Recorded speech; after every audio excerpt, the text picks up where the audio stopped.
যদি আমি ভুলে থাকি আমাকে ধরাইয়া দেও, আমি তওবা করে নিব।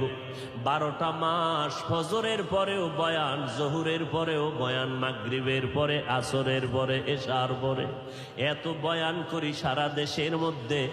আরে ভাই পায়ে ধরে ধরে ধরে ধরে বয়ান করি। এরে ভাই এত বিনয়ী হইয়া বলি, ও ভাই আবার কোনো কথা জোরে বললাম কিনা, কষ্ট লাগলো কিনা বারবার ক্ষমা চাই। আবার মোনাজাতেও বলি আল্লাহ মাফ করে দাও। এত বিনয়ী হইয়া বয়ান করি, পায়ে ধরে ধরে বয়ান করি।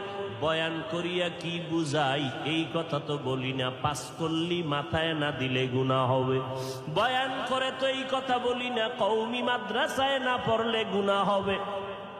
বয়ান করে তো এ কথা বলি না, স্কুল কলেজ আলিয়ায় পড়লে গুনাহ হবে।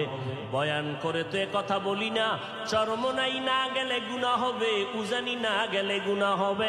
বরং সব বয়ানের মূল কথা দুইটাই বলি ভাই, দুনিয়ার জমিনে যতদিন হায়াত পাবো গোলামি করব আল্লাহর, আদর্শ মানব মদিনা।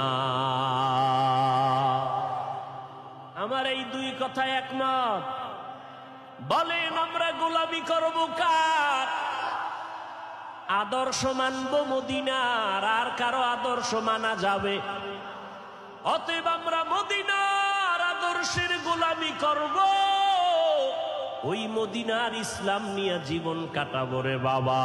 যেই আপডেট ইসলামে বলে নারীদের চেহারা খোলা রাখবা, ওই ইসলাম আপডেট আমরা চাই না, আমরা মদিনার ইসলাম চাই।